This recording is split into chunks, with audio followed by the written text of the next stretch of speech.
So it's my great pleasure to welcome Jason Klusowski from Princeton University to the One World seminar on the mathematics of machine learning. And he's going to talk about sparse learning with CART. Jason is an assistant professor in Princeton at the Department of Operations Research and Financial Engineering. And before that, he was in the Department of Statistics at Rutgers University. And before that, he got his PhD at Yale under the supervision of Andrew Barron. And thank you so much, Jason. Great, thanks a lot, Stefan. And I have to say, thank you very much for inviting me. It's great to be here talking about this stuff, even though there's a pandemic going on. But it's great that we can all come together and still discuss research.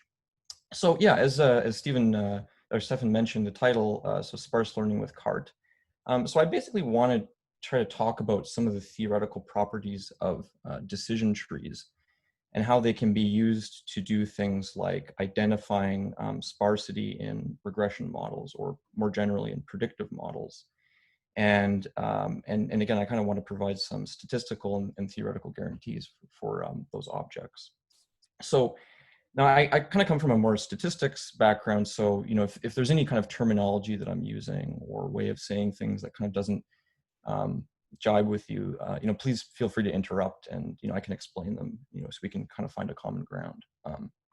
So yeah, so I'll begin. So the first thing I'd like to talk about is just for those of you who aren't familiar with decision trees, you know, what exactly are these things, and just to give a bit of a background on how they work.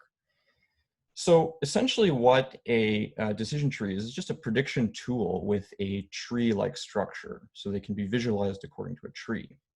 Now, what's nice about this is that there's actually a one-to-one correspondence between this tree-like structure and then the partition that this tree structure induces of the input domain. So for example, suppose that in this case here, I want to predict age from height and weight. And let's suppose that I go down this decision tree and I want to form a prediction based on a new observation of height and a new observation of weight. Okay, so let's suppose that my height happens to be less than 1.85 meters. So then I would go to the left of the tree. And let's also suppose that my weight happened to be less than 90 kilograms. So then I would go also to the left of the tree. And then the leaf node, or the terminal node of the tree, would give me my predicted value for my height and my weight. Okay, and so in this case, it would just be 18.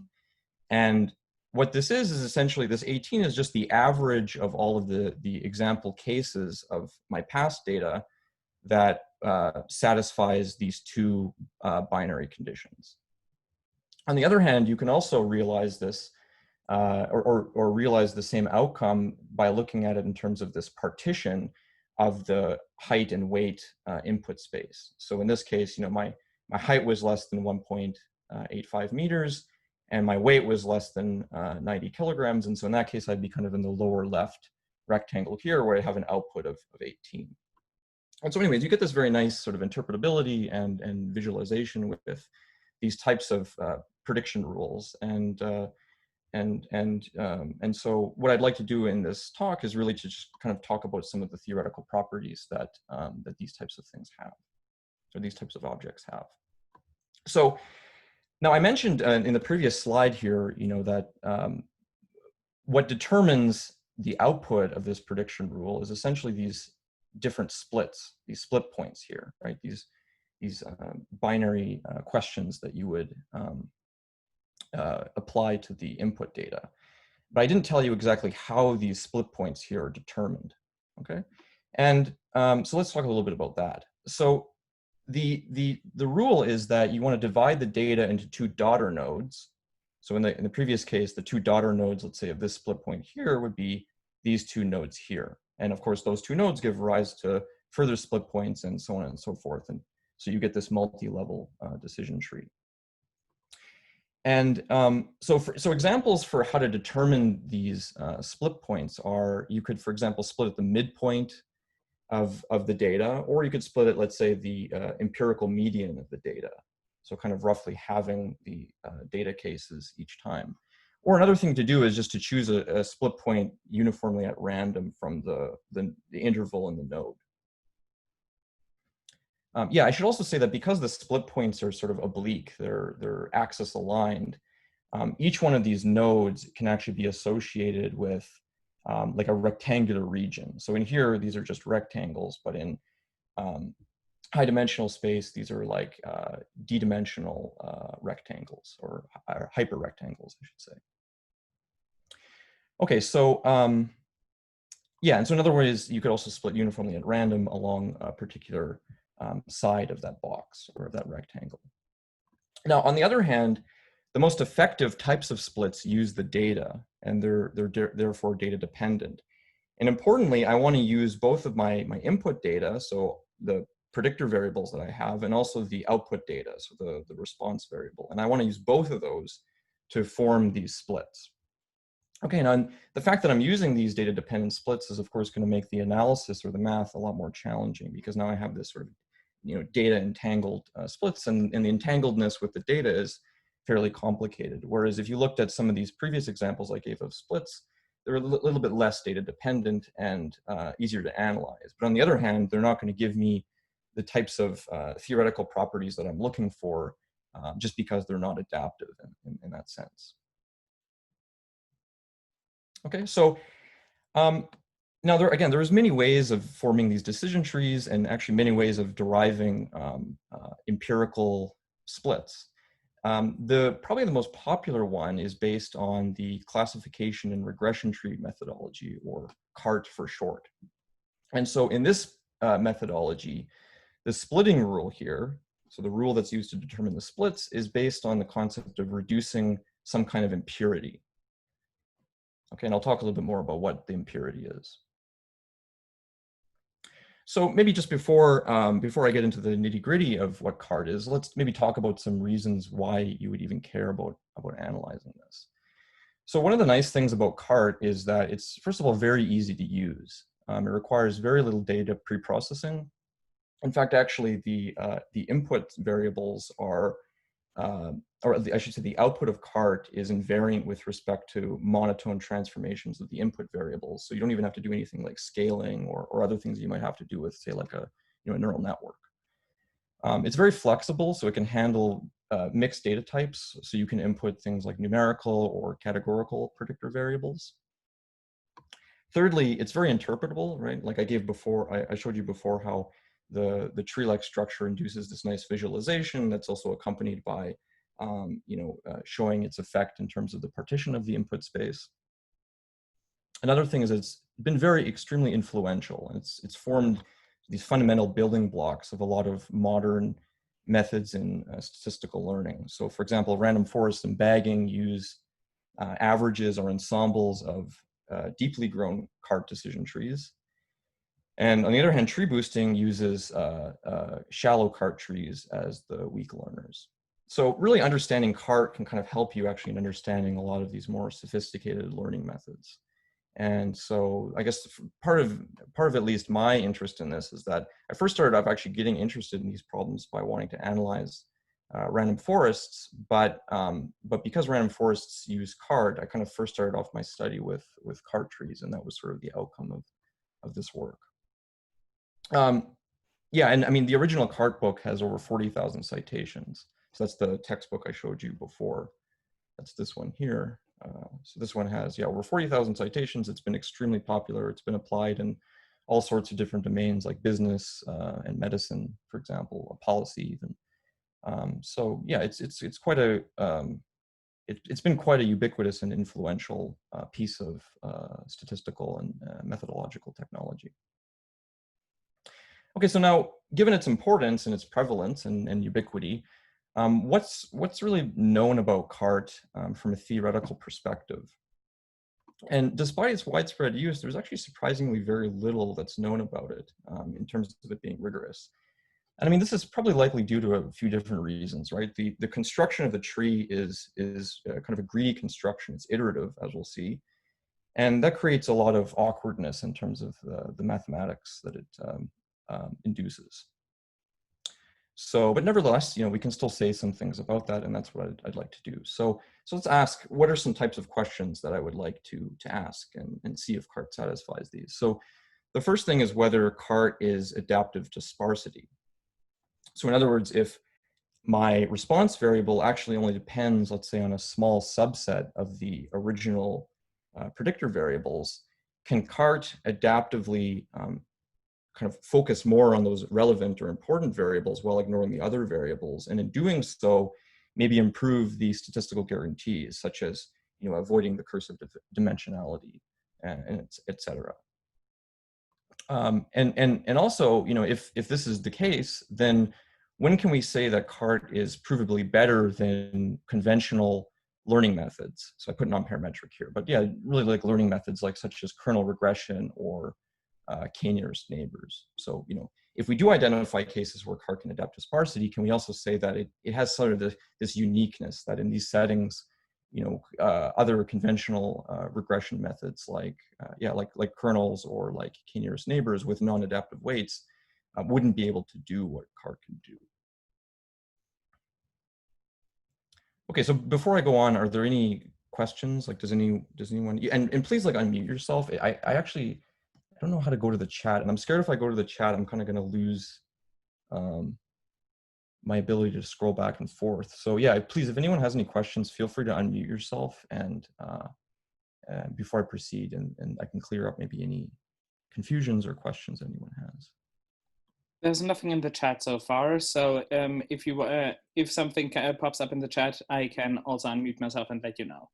Oh, great, perfect. Thanks a lot. That'd be fantastic. Okay.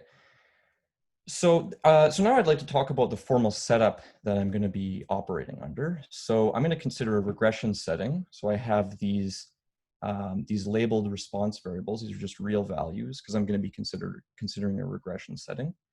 And my inputs are just going to be these d-dimensional predictor variables. And for now, I'm just going to assume that they belong to the Euclidean d-dimensional space. Okay, so the data that I observe are just n instances of these data points. And what I want to do is I want to be able to predict my label value, my response variables at a new input via this decision tree output, which I'm going to denote by y hat. Okay, and I'll tell you in a second exactly how this y hat is constructed. Okay, and what's my benchmark going to be for evaluating the performance of CART? Well, it's going to be the standard mean square error. Okay, and I'm going to and just remember this because I'm going to be denoting throughout the rest of this talk the mean square error by just error of y hat, or y hat is my tree structured CART predictor.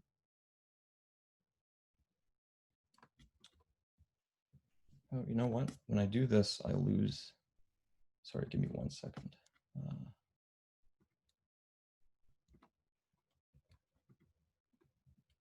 Okay, so yeah, if I do that, sort of, I lose my ability to toggle between the slides. Okay.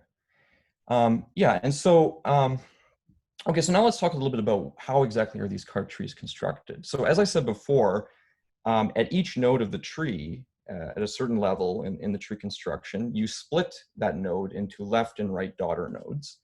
And so these left and right daughter nodes are associated with these, as I said before, these hyperrectangles. And so essentially what I'm doing is I'm splitting along the jth direction. So this is the variable xj at a split point s. And the nodes are essentially just all of my input values that belong to the node such that the jth variable is less than or equal to s. So that's the left node. And then the right node is just all the values that are to the right of the split point s. Okay, and now remember what I said before, that the methodology in CART is based on reducing impurity. And I said, okay, well, I have to define what the impurity is. And in the case of regression trees constructed with CART, the node impurity is actually the sum of squares error. So I'm just looking at all of my data values that belong to the current node T, and I'm just looking at essentially just the sum of squares errors. So here, this y bar T is just the sample mean in the node. So it's just the average data values, response values, such that the input variables belong to the parent node T. Okay. And then what I do is I want to find the direction j, so the variable j in the split point s, that most reduces the impurity, or in other words, that most reduces the sum of squares error from the parent node. So in other words, if I look at the parent node t, I have a sum of squares error that's associated with that parent node. But then I also have the sum of squares errors that are associated with the two daughter nodes, so the left node and the right node. And what I do is I ask myself, okay, well, if I subtract off and I look at how much can I decrease the parent node sum of squares errors by splitting, essentially. Okay, and this is going to be the criterion that I use for determining my directions and their split points. Okay, so yeah, so that just in other words, what I'm doing now is I'm just finding the direction and the split point that maximizes this criterion, because I want to find the largest impurity reduction that I can get from splitting at this variable and at this split point. And I'm going to denote those by j hat and s hat, respectively. Okay, another way of looking at this is that actually the optimal direction and split point is also found by a least squares projection of the response values onto the family of decision stumps. And these decision stumps are essentially just single level step functions. So here I'm denoting the decision stump here by y hat, and that depends on the variable of them splitting and its split point. And essentially I just have two values, right? I have the mean of the response values in the left daughter node if my jth variable is to the left of the split point, and then I have the mean values in the right daughter node if my my variable is split to the right of the split point. Okay, and you can kind of visualize it in this way. So, you know, here I have my data points, and then this y hat here is essentially just this step function here. And this would be for a particular direction xj. And essentially this split point s here is just determined by finding the best way of splitting the data, you know, in order to minimize the sum of squares error, right? So in other words, the j hat and the s hat here just minimizes the sum of squares errors over all of these decision stumps. So I'm just looking at over all possible ways of fitting the data in the node with this single level decision tree here, or this decision stump.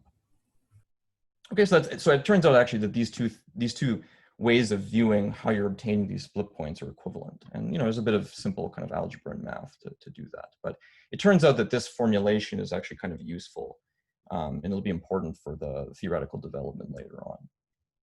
Okay, so just kind of remember this notation here, that this denotes this decision stump. Okay, so now one of the problems with card trees is that they tend to overfit the data if they're grown too deeply. So in other words, the complexity of the model is just too much if you're splitting too much and you're dividing the data into too fine a partition.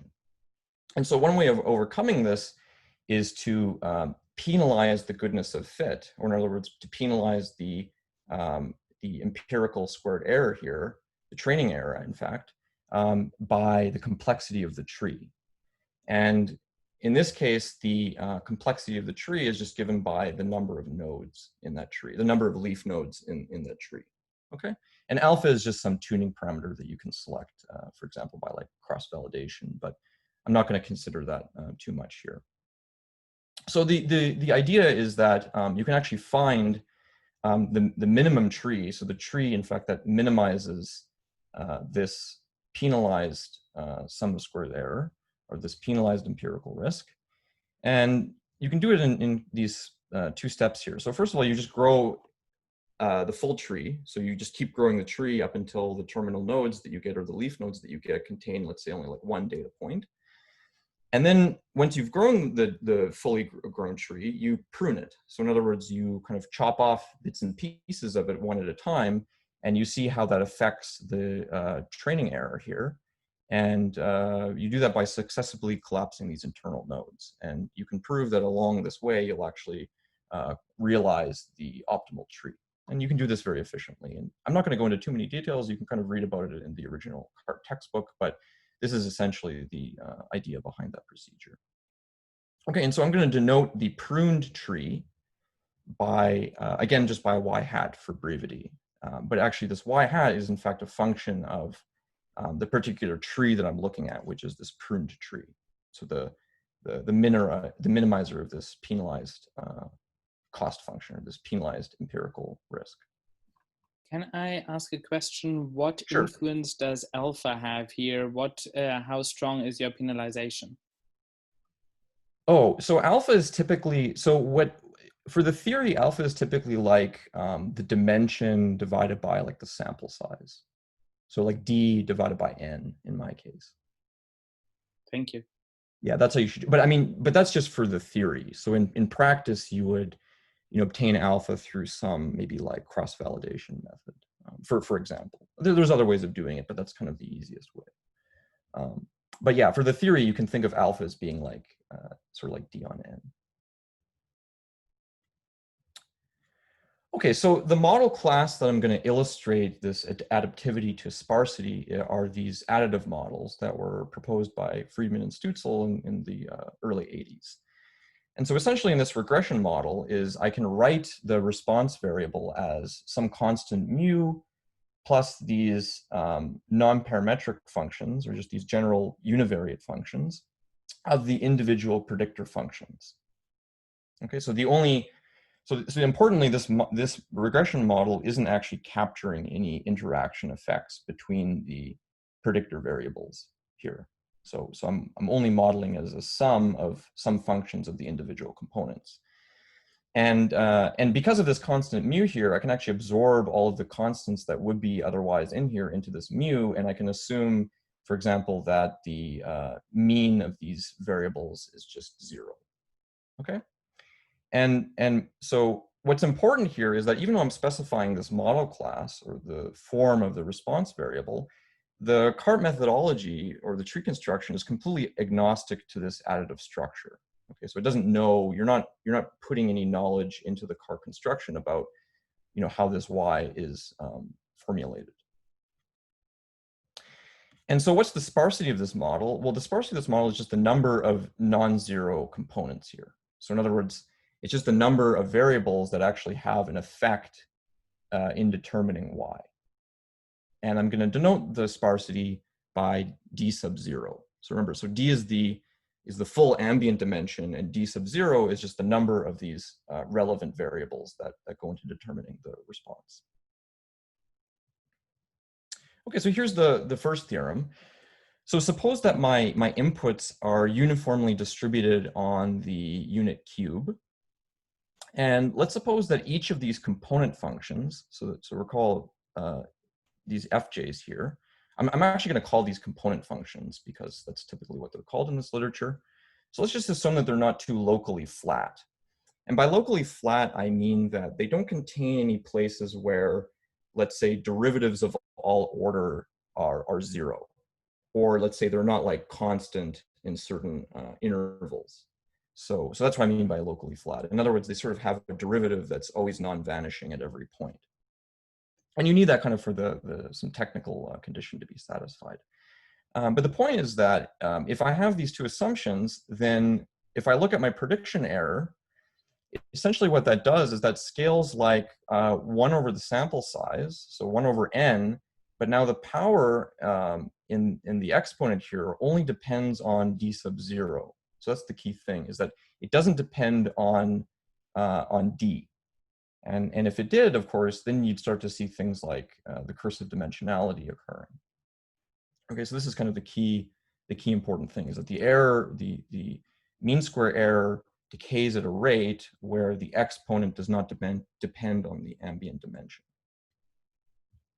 And one implication of this is that the prediction error goes to 0 if the sparsity level is fixed, but d is, let's say, little o of n. So then you can show that this error will in fact still go to 0 with almost surely.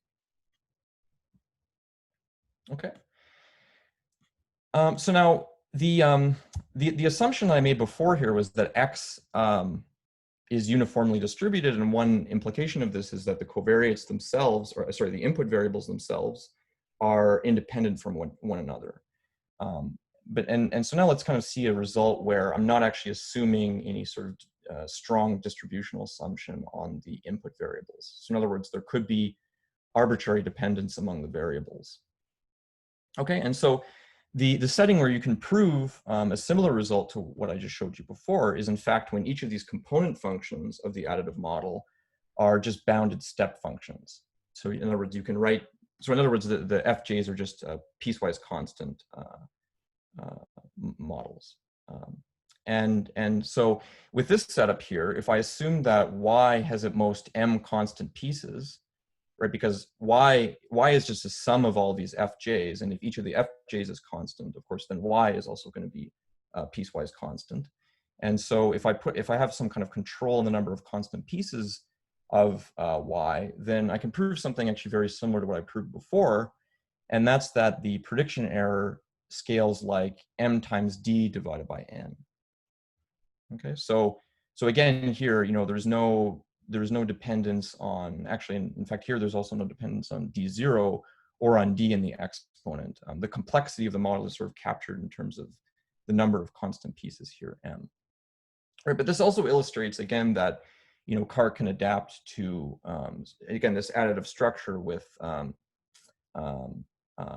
that's present. Now, maybe it's not exactly surprising that things would work nicely if the regression model is a step function, because in fact, actually what CART produces anyways in the end is actually just a piecewise constant model, right? So, you know, CART produces a partition of the input space, a rectangular partition, where on the prediction or the output of the tree model on each of those rectangles is just a constant. And so it is actually a piecewise constant prediction model. So this theorem here is perhaps maybe not as surprising if you look at it from that perspective. But I guess what is surprising is that it actually does adapt to the number of constant pieces of that model. Okay, and again, you get the same thing, right? The prediction error goes to 0 if D is little o of n. So you can see here that this denominator here goes to 0 under this condition.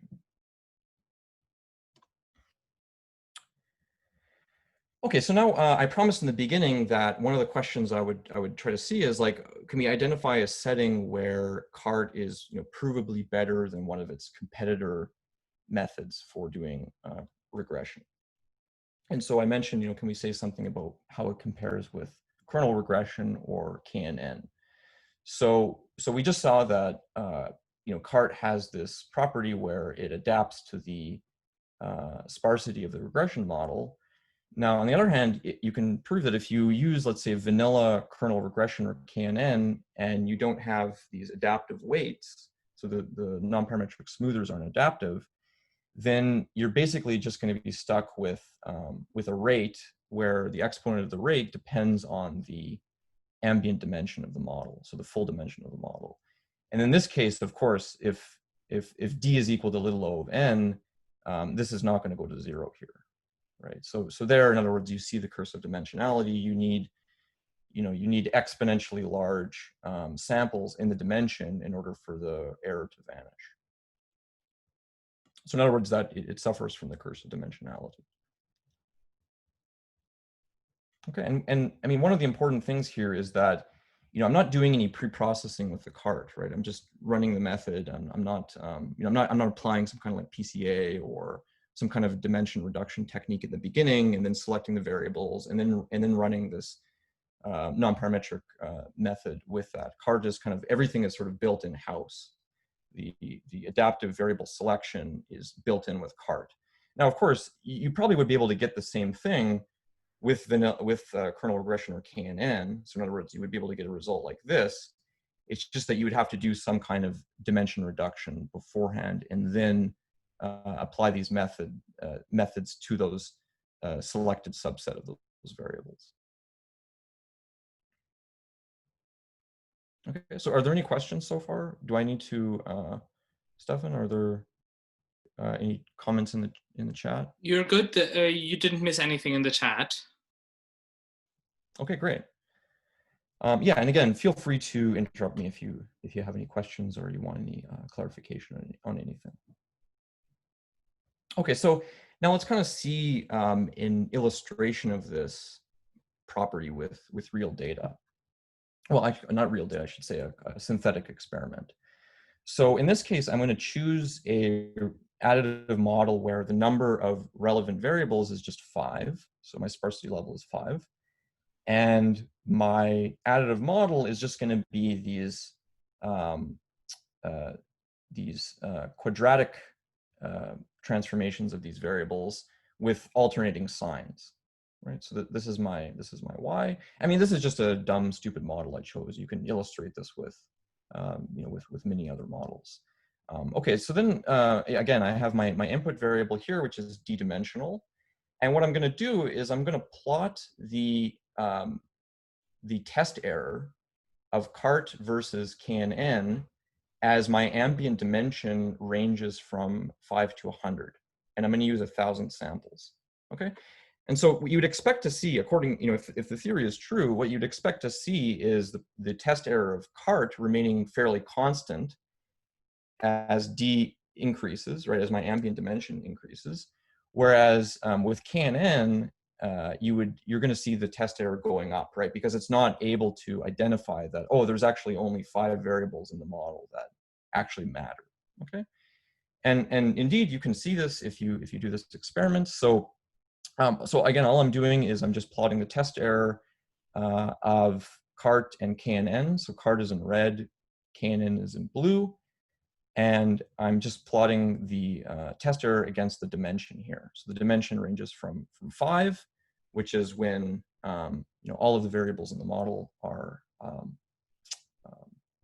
well, there's no sort of non-relevant variable, all the way up to 100, where I have many irrelevant variables. And you can see that the prediction error of cart is very constant, whereas KNN, you kind of see that effect of the cursive dimensionality appearing here, where the test error increases. Can I ask a question here? Sure, yeah. You say that you would expect the cart error to be fairly constant, but you should have a dependence like d over n, where n remains constant and d increases. So it should go up by a factor of 100 in a conservative estimate, right?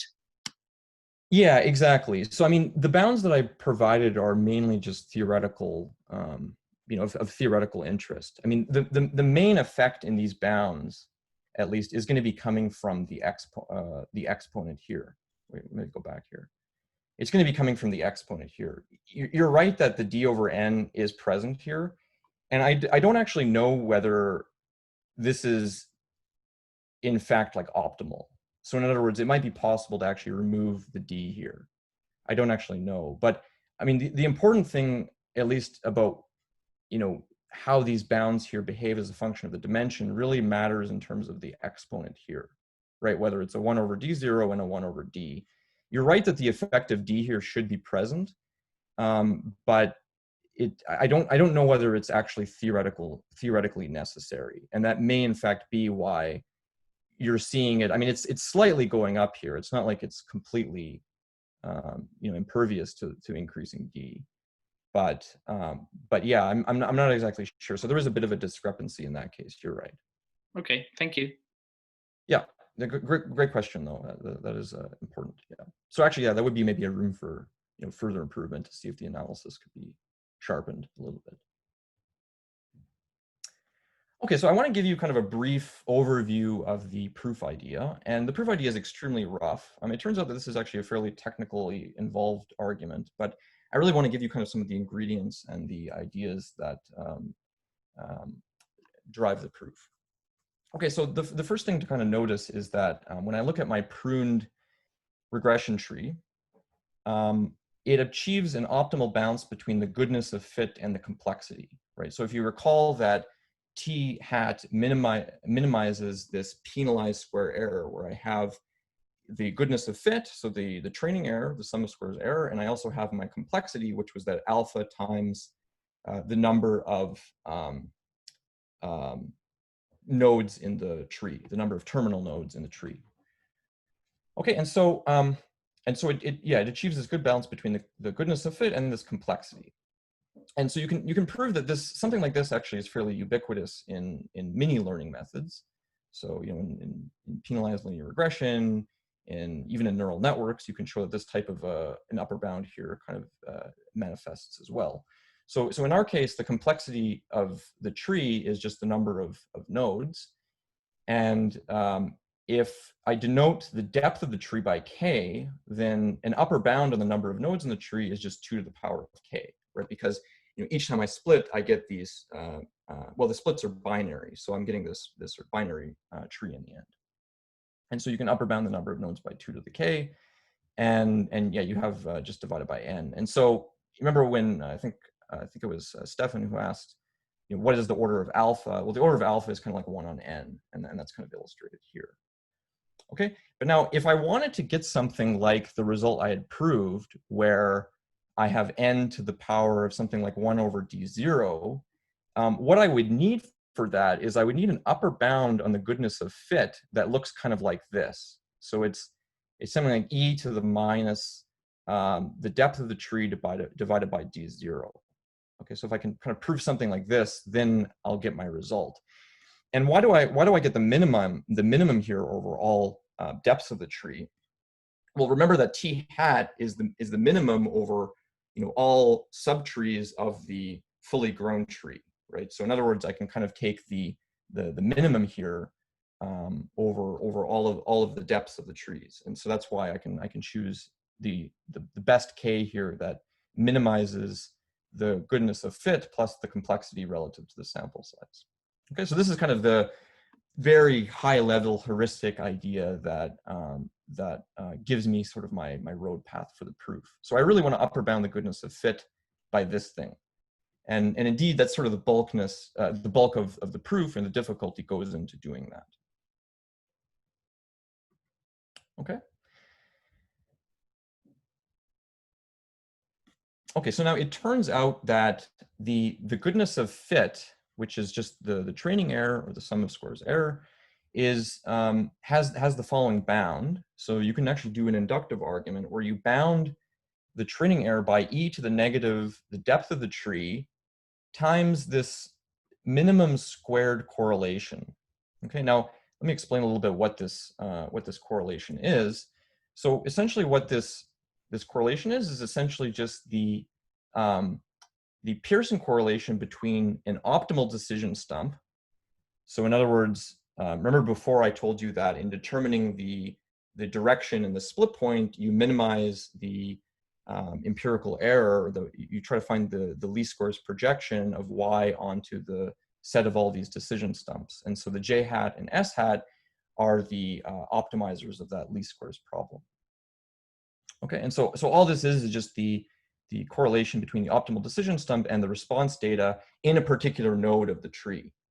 And so, the way that I've written this y hat means that I'm sort of looking at the minimum over all of these nodes, because this quantity here actually technically depends on the particular node of the tree that you're in. But the minimum here just minimizes over, you're just looking at the minimum correlation between a decision stump and the response variable over all the nodes in the tree of depth k. Okay, and so what I would like to do, just in going back to this, my motivation, is that I have my k here, but I want to get a 1 over d here. Right, so I want to get a 1 over d here. So that means that I want to lower bound. If I want to get an upper bound on this quantity here, I want to lower bound this minimum squared correlation. Okay, and I want to lower bound it because, of course, I have a minus sign here. So if I get a lower bound on this of 1 over d, then I get an upper bound of this on e to the negative k over d, 0, and that's going to kind of complete the proof. Okay, so now I should say that analyzing this object is extremely difficult. Okay, there's no closed form solution for anything. It's not like in linear regression where you have like a convex loss surface. Here, if you were to plot the squared error as a function of, let's say, s, you'd get a highly non-convex thing with multiple optima. and local extrema, and there's no way you can find a closed form solution. So this thing itself is actually quite tricky to analyze. Another thing that makes this difficult is that if you're looking at this correlation in a node that's rather deep in the tree, the node itself actually won't contain too much data. So you kind of can't rely on things like concentration of measure in order to say, get a handle on what a population version of this quantity looks like, right? Because again, this is completely data dependent. So it's difficult to rely on concentration of measure and things like that to analyze this. So there's not really any good sort of tools, or at least there haven't been any good tools for analyzing these types of objects in the past. And so when I was doing this, I was really kind of struggling for a long time about, how I can get a handle on how this thing is behaving. Okay, so actually there are a few tricks you can do. So the first thing to notice is that in fact, you can show that the decrease in impurity, so that's the object that I started off with by showing how exactly the variables and the split points are determined. You can show that in fact this is actually in fact proportional to a squared correlation. And so you can show that there's some constant here. In fact, it's actually just the empirical variance of y times the squared correlation. Okay, so in other words, optimizing my delta hat here over J and S is actually the same thing as just finding the decision stump that's most correlated with Y in the node. So that's another way of actually saying how I find my split points and my S, right? Actually there's three ways, right? I find the J and S that minimizes the decrease in impurity. Another thing that I told you is the J and the S that you find also minimizes a squared error. And another thing you can also equivalently say is that the J hat and the S hat also maximize the empirical correlation. Okay, so these are kind of all different ways of viewing the same thing, and each one kind of has its own benefits. But it turns out that this way of viewing the problem is important. Okay. So here's the idea, is that because I'm maximizing my delta hat over J and S, and because delta hat I showed you is proportional to the squared correlation, what I can do is I can construct a prior that depends on the variable and on the split points to lower bound the squared correlation at the best decision stump by just this integral here. So I mean, basically this is another way of saying a maximum, is greater than or equal to an average, right? And the average here is with respect to this prior distribution. Now, what's important about this prior is that this prior can actually depend on things that I don't know. So it can depend on, like the regression function, or it can depend on like the sparsity level, right? Because it can be anything you want, right? The point is that we're able to do this because we're maximizing this, or equivalently, we're also maximizing this squared correlation over J and S. Okay, and it turns out that if you choose this prior cleverly and carefully enough, you can in fact show that this squared correlation is roughly lower bounded by 1 divided by the sparsity level here. Okay, so in other words, you can prove that the training error, or the goodness of fit, is at least e to the negative k divided by d0, and that's exactly what we wanted to prove up here, right? Right here, right? We wanted to prove this so that we would get this type of result. Now again, this is a very rough sketch of the proof, but these are some of the essential ideas that go into it. Okay, so I kind of want to make some closing remarks, and then maybe I'll just spend like a few seconds talking about some of the new stuff that I'm working on. So what we've shown is that in certain settings, so in other words, where we have an additive model, CAR can adapt to the true dimension of that model. So in other words, it adapts to the sparsity of the model. Whereas other regression methods like kernel regression or KNN may fail to exploit this latent low dimensional structure that may be present in the data.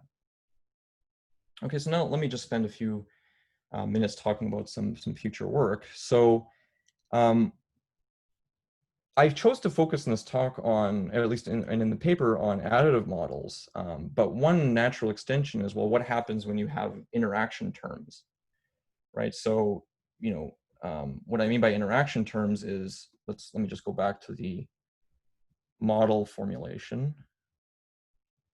So what happens, you know, if I added, so in addition to having these main effects here, what if I added on, you know, like an xj times an xj prime, or, you know, functions of xj and an xj prime where, you know, j is not equal to j prime, you know, then what can I say? Can I also say that in some sense the car can adapt to the sparsity or the intrinsic dimension of that model? And on the other hand, things become challenging if there are interaction terms, because I don't know how to show in that case that this square correlation here is at least 1 divided by the sparsity level. Things kind of break down. It's actually quite nice, the properties of the additive model without interaction terms that enable this type of an argument to go through. So I don't know how to do that at this point, and I would really like to, you know, be able to do that. Of course, now I mentioned at the beginning that I sort of got into this tree structured learning by trying to understand random forests and boosting, you know, which use card trees as their building blocks. And so one thing I'd like to kind of do next is to start studying random forests, right? Because now I have a better handle, a better idea on how card adapts. And really currently the state of the research for random forests is not quite as nuanced as what I just showed here. So in other words, the types of statements are more like asymptotic in nature. So, you know, how does the prediction error of a random forest, you know, like things like, does it go to 0 as the sample size increases? You know, things that you kind of expect from like a good prediction method. And of course, boosting with decision trees, you know, or at least cart decision trees is actually even more understudied. Well, partly because boosting is a very complicated procedure, I'll just say. And in fact, actually probably even more so than random forests in terms of what it does with the data. So yeah, these are kind of the 2 directions that I'd like to pursue, at least a little bit in the future. The thing that I'm working on right now that I'm quite excited about is tree-based measures of variable importance for just doing model selection. So I talked before, or up until now, just about the prediction problem.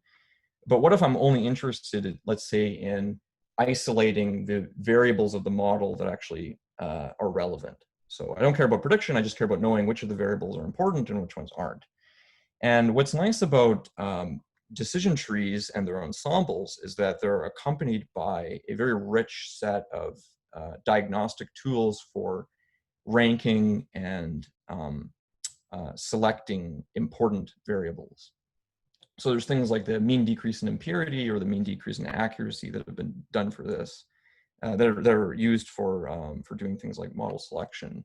And another thing is that they're also very widely used. You know, if you're implementing these things on a standard package like random forest in R, or maybe scikit-learn in Python, you can very easily compute these measures. You know, and another thing is that, again, there's also very little theory that describes their empirical performance or their finite sample performance. And so one of the things that I'm actually doing with a student at Orphe is trying to give some theory for this. So yeah, and that'll be coming out soon. So so yeah, so that kind of concludes my talk. I wanted to say actually a few things about that, but I think due to time constraints, I might have to just end it there and then open up for questions. So thanks a lot for listening to my talk. I really appreciate it. Again, it was just a delight to share my research with you. If you're interested about learning more about the paper, you can find it on my website,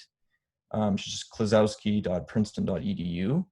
And this is the paper that I talked about today. So you can find it there. And I'd also like to acknowledge and thank the NSF for sponsoring a portion of this research. So again, thank you very much. So Thank you very much for the great talk. While people prepare their questions, if I can ask something up front. So you said that it is difficult to include cross terms, but Yes.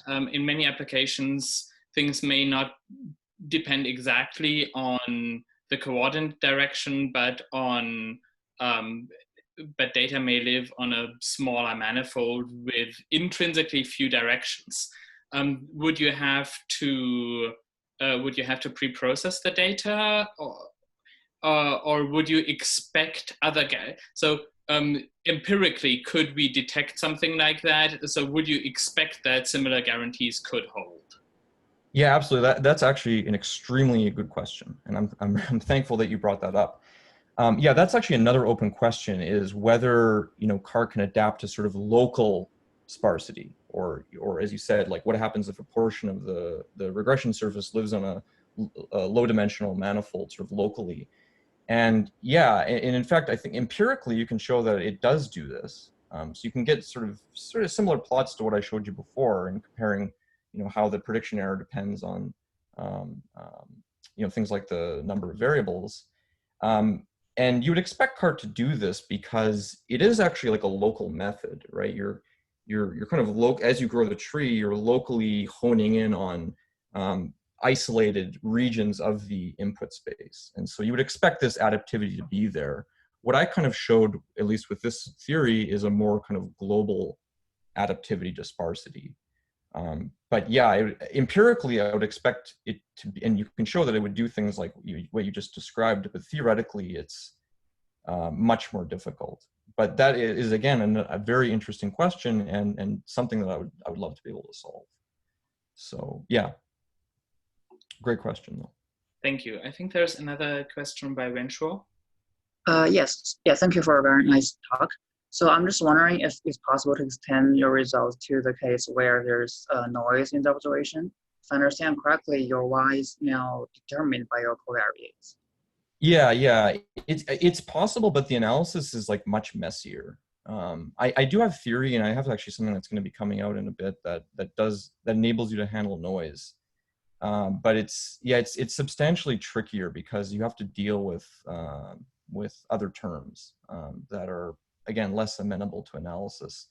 On the other hand, I told you about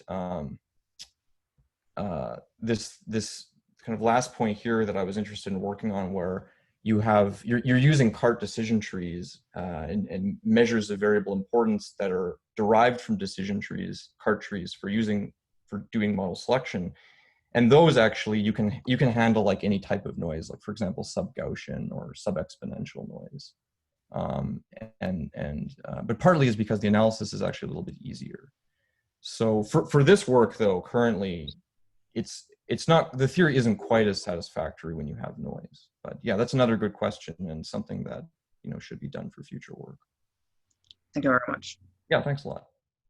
So I was wondering, you make this comparison to the kernel and k-nearest neighbor approach, and it looked like you had an upper bound in both cases. So how do you conclude that your method? Yeah, sorry, actually that's yeah, this should be, I guess, a yeah, this should be like an omega here. Ah, okay. Yeah, sorry, that was actually a typo. Yeah. Yeah, thanks a lot for catching that. Yeah, this you can show like a mini-max type of lower bound or a converse statement for these things where you show that this is unavoidable, this exponent here. Yeah. And so when you say unavoidable, you mean really for the problem class that you're looking at, because it's quite a special. Yeah, well, it's actually much more ubiquitous than that. I would say that, so it is definitely true for the additive models that I showed here, but I mean, you can also come up with other regression models that have interaction terms for which you can prove that the prediction error scales like this. I see. So it's definitely true for the some functions that belong to the class of functions that I gave, but but it's actually much more general, in fact. All right. Thanks. Yeah. I mean, of course, not all functions are going to like, Sure. Yeah. I mean, you could choose a function for which you could get better errors. The point is that this is true for any of the model, any of the functions that belong to the model class that I prescribed, whereas, you know, this doesn't hold for KNN or kernel regression. Right. Yeah. But yeah, thanks a lot for that. I'll have to fix that typo.